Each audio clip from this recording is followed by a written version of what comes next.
Mhm. Hello, everybody. This is Tinashala here. Welcome to a reflection on family violence and abuse. It's been a while since I've been here, and I'm so excited, as always, to come and share my thoughts, reflect on myself, and reflect on, whatever is happening around the world. We always need to be able to reflect on everything that's happening around us. That's how we grow, and that's how we learn, and that's how we can also reach out to other people that are out there. Yesterday in Australia and New Zealand, we were celebrating Father's Day. I don't know why we decided to be the odd ones out. We do it a different day than everyone else in the whole world, but that's fine. It's us just being Aussies, I suppose. Yesterday, I loved this quote, and the quote said, it was by Billy Graham. He said, "A good father is one of the most unsung, unpraised, unnoticed, and yet one of the most valuable assets in our society." And I just melted, just, like reading it and just unpacking it and just thinking to myself, what, you know, this is so true of today's society, that good fathers, they are unsung, they are unpraised, they are unnoticed. We just take it for granted, most of us, that we actually have great fathers in our society. I think everyone, most of the people, not everyone, most of the people, um, I don't know why they don't appreciate fathers as much as they do mothers. I will be the first one to confess. A few years ago, because I was surrounded by a few single mothers in my circle, on Father's Day, I would find myself acknowledging when they post something, or if a young girl posted something and said, my mom, I'm, happy Father's Day to my mom because she did this and she did that. She took the place of my father for what she did. Happy Father's Day to my mom. I confess that I was one of those people who would be the first one to be like, happy Father's Day to your mom for what she did. And I would encourage that. Now, few years later, reading the quote that I've just read and reflecting and growing as a person, I am just now taking a step back and reflecting and thinking to myself, is this actually right? What I am celebrating? Excuse me. In a society, we need to have a mother and a father. Even the children that are adopted, they get to a place, a certain time in their lives, when they will ask if they can meet their biological father or mother if they are still alive, because it's part of their identity to be able to say, oh, so I came from here, so this is where I come from, so this is my father. So that identity, we've got so many people in our society today who are going through identity crisis because they cannot understand who either their mom is, or who their dad is, or where their origins are from. They just can't pinpoint exactly where they are from. It's coming from this place of where we are celebrating what I personally feel is not right. And we are encouraging this kind of behavior, which I personally feel is not right. We have to celebrate mothers in as much as we celebrate the fathers. You cannot have a child where if there was no egg or there was no sperm, you need the male and the female to be able to produce a child. And if we want children to grow strong and to have that identity, they need to also have fathers, and they need to know who their fathers are. So I celebrate fathers today, I celebrate and I want to honor the fathers who are providing for their families. I'm honoring fathers who are doing everything they can to make sure that their homes, their families, their children are cared for, that they have everything that they need. Even those that are struggling to make ends meet, but just making that effort to be part of your children. I honor you and I want to celebrate you because you are the unsung heroes. You're the, uncelebrated heroes, not just heroes, but assets in our society. A child who has his or her father in their life, they are rich because they have that identity, that part of their identity with them. And I also want to say Happy Father's Day, even to those fathers that are isolated from their children. You might be isolated for whatever reason in your lives, but that does not take away the fact that you are the father of this child. That doesn't take away that you are the dad, you're the daddy of this, you're the papa of this child. You are still dad. And do what you can in your power. Yes, you might be isolated, but try to reach out in whatever capacity you can, because I can assure you that that child needs you. Happy Father's Day to those dads that are dads in waiting. They are waiting to, either they are trying and it hasn't, they haven't got to that place where it's worked out for them.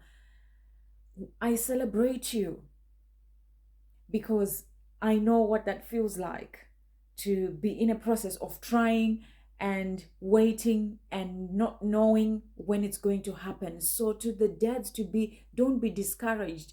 Don't feel like you are unworthy. You are worthy even in waiting.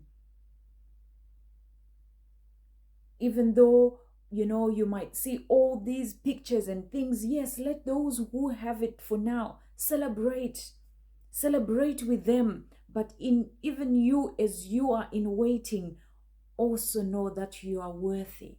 You are a worthy husband. You are a worthy father to be in waiting. There is power in waiting. There is power in time. And to those fathers who are longing for a second chance, I honor you too. You deserve to be celebrated. Yes, you might have messed up whenever or whatever happened. It happens. But you deserve a second chance. And today, my reflection was inspired by a parable. It's actually the parable of the prodigal son, of the lost son. But in summary, it's, a young son says to his father that, give me a part of my inheritance. I want to go and live my life, basically. And the father gives him his part of his inheritance, and he goes and he blows out that money in whatever he does. He parties, he enjoys, he's young. He enjoys his youth and he uses all that money. And he starts to struggle and realizes that even the slaves in his father's household, they even eat better food than him. They even sleep somewhere better than him. And he humbles himself and he decides to go back to his father and said, even if I have to be a slave to work, I will do that. It's better to be in my father's house. And the father sees his lost son from far away and gets the best court and, welcomes his lost son. He is so happy. He's so excited that his son is back. And he puts on a party and they celebrate the coming back of his son. But the part that I want us to reflect with me, and I want you to be able to share your thoughts. And I am so encouraged by the people who are commenting on the videos and posts. Keep sharing and also sharing your thoughts. I love to hear other people's thoughts. But I want us to look at this. I'll read it. Hopefully it won't take too long. But it said that in the meantime, the older son was out in the paddock on his way back. When he came close to the house, he heard music and dancing. So he called one of the servants and asked him, "What's going on?" "Your brother has come back home," the servant answered, "and your father has killed the prize calf because he got him back safe and sound." The older brother was so angry that he would not go into the house. So his father came out and begged him to come in. But he answered his father, "Look, all these years I have worked for you like a slave, and I have never disobeyed your orders. What have you given me? Not even a goat for me to have a feast with my friends. But this son of yours wasted all your property on prostitutes, and when he comes back home, you kill the prize calf for him." "My son," the father answered, "you are always here with me, and everything I have is yours. But we had to celebrate and be happy because your brother was dead. But now he is alive. He was lost, but now he has been found." I mean, there's a lot to this parable. Like, we could unpack a lot, but I just want us to focus just on the coming back of the lost son, and then the older son being angry and not wanting to celebrate because he feels that the young brother is not entitled to receive a second chance. And I feel that is where, as a society, most of us are. We are in that place of not giving fathers who have, in our opinion, might have messed up. And if you were to sit with these fathers, they have a reason why they behaved the way they behaved whenever they did what they did. Some, it might have been learned behavior even from their childhood, from their past. And for some, they never even had that mentor in their lives. Some never even had fathers. Some did not have that in their childhood, that they have someone who can inspire them to be better people, and what the way they have behaved is what they know. I am not condoning, I am not saying, what they have done is good. No, each person should be accountable for whatever they do. But here, I just want us as a society to have compassion, to be able to give other people second chances. We all fall short, myself included. I have been given a second chance to life.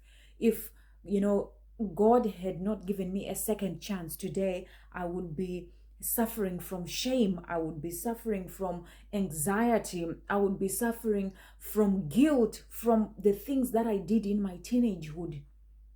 But because I was given that second chance to life, second chance to be a better person, I remember very well that the day I had the vision that I talk about in my book, Greener Pastures Beyond Mount Abuse. It was like, "Come, Tinashe, let us reason together. Though your sins are as red as scarlet, they will be as white as snow." And I needed to change. Repent from the bad things you have done. And this is my cry today to today's society. We are glamorizing single mothers. We are glamorizing feminism. It is good. Women need to be empowered. I am the first one. I'll be the first on the line. Women need to be empowered. Women need to have the same rights. If you are working hard, be paid for what you're working hard for. If it's, the same pay, be paid for it. Women need to go to school. They need to be educated. Whatever they feel like they can do, they need to go for it. But what we shouldn't be encouraging as a society is, encouraging single parenthood? What happened to families? Do you ever ask yourself what is happening? What has happened to the fathers? Why do we have so many angry males in our society? Why do we have so many bitter men in our society? What happened? Who made them bitter? Who made them angry? Who made them to be where they are today? And the children that they are having, they are growing up with identity crises. And we have to wake up as a society. We have to wake up as a society. I am an advocate for, action against violence and abuse, passionate. The same way I'm passionate for empowering women, I am the same way passionate for empowering men as well. They need to be empowered. We have got women in our society who are withholding children. You would think, men are the ones that are strong, they do whatever they want, but we've got women in our society today who go out of the way to make sure that the children don't see their fathers. And today I want to speak for those fathers and I want to speak for those children, because us as women, we need to realize that we are damaging these children. And not only are you damaging these children, you're also damaging the father. And then we wonder as a society why we, even there is so much funding, there is so much talk, there are so many advocates on action against family violence and abuse, but how come, it's still increasing? Even now with the lockdowns, it's even blown out of proportion. Why? Because people, they are going through so much and no one is available to be able to listen. We have evil women in our society. Evil women. People just talk about, men, they go around, they sleep around, they have babies everywhere and all that. Why do we talk so much about that?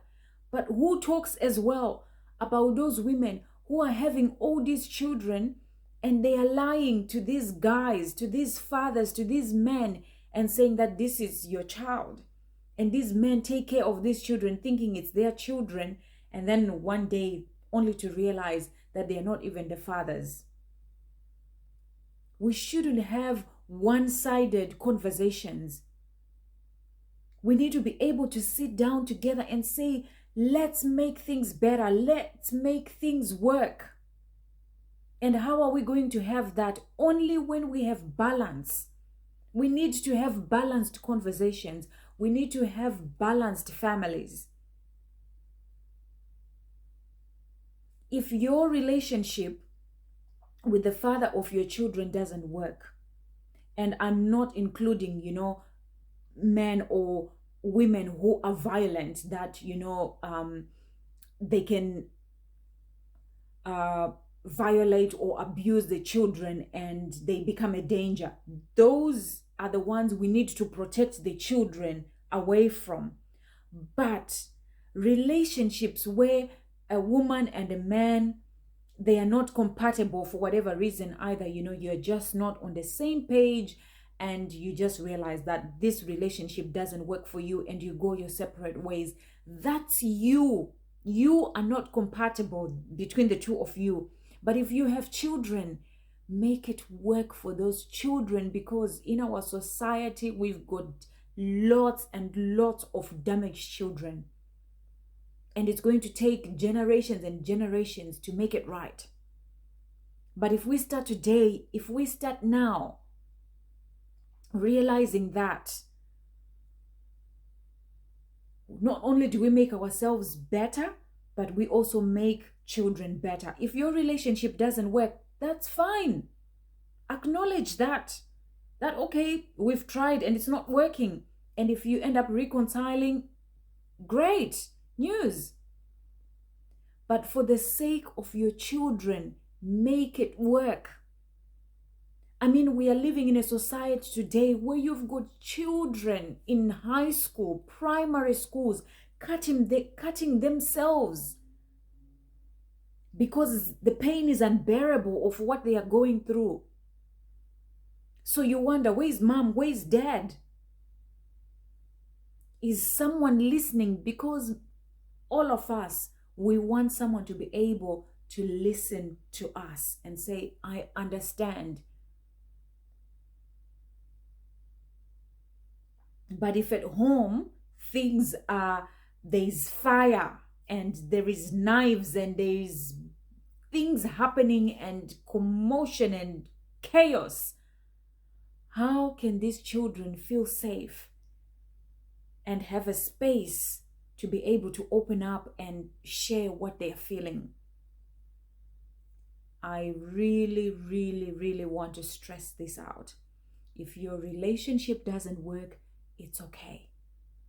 Work on what has happened. Have a personal reflection. Work on yourself.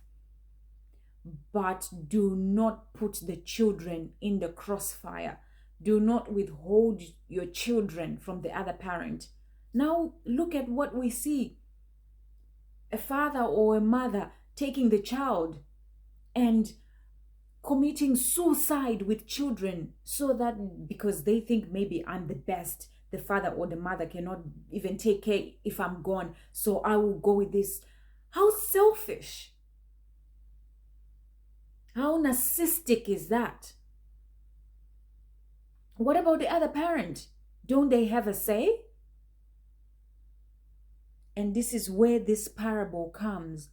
Let's have compassion. Let's have that heart of forgiveness, that if people mess up for whatever reason and they decide to come back and they are really genuine, and you can see that they are genuine, they want to make things right. If they have been, a bad dad or a bad mom, they have done something, but they're willing to come back and say, look, I messed up. I want to make things right. Give them that opportunity. But if we just shut the door for these people, then we are going to grow, in a society where we've got bitter and angry males. Don't withhold your children, women. Don't. You're not doing yourself any favor. And I know this because I have been around evil women. Hence, I know what women are capable of doing. And it is something that we don't talk about a lot. Yes, we want to empower women, but, bad behaviors need to be rebuked too. So let's give those men a second chance to be in their children's lives. Some they were trying. They just maybe did not know how to do it best. But they've worked on themselves and they want to come back. Give them that second chance. Not only are you doing it, for the sake of your children, but you're doing it even for the sake of that man. Because the next person who is going to be with him will have a better relationship. So I really felt, in my heart that I needed to share this message. Especially the last part of this, scripture, when the father said to the eldest son that you're always here with me and everything I have is yours. But we had to celebrate and be happy because your brother was dead, but now he's alive. He was lost, but now he has been found. Go out with those children and the dad. Do it for them. Not only Will they have good relationships of their own? Not only are they going to be healthy in their lives, as a society, we are going to be better as well. And not only that, those children are going to respect you for that, because they need their dad. Even if the dad is in prison, take them, if it's possible. Let them see their dad. If they decide they don't want to, let it be their decision. But you, as a mom, don't sow seeds of discord in your children's lives. Don't sow lies. Let the children see it for themselves. Let them be the judge. There is no one who is good at judging than actually a child. Because a child is innocent. When they feel that love, they reflect love. When they feel that, bad attitude, they withdraw. Because they are innocent souls. So let them be the judge. But you, as a mom, don't sow lies, discord in your children's lives. But be the person who encourages. If the dad doesn't want to call, fine. But make an effort. Not for you. Make an effort for your children, because it's going to benefit them. It will benefit us as a society. But this idea that it's a fight, it's a hassle, we are not going to go anywhere. We need to be able to live in a healthy society. Let us have differences, but let not those differences make us evil. Let's celebrate our differences. We are different for many reasons, and good reasons too. Imagine if we were all the same, how boring it would be. But the fact that we are different, let's celebrate our differences. Let's save our marriages. Let's save our relationships.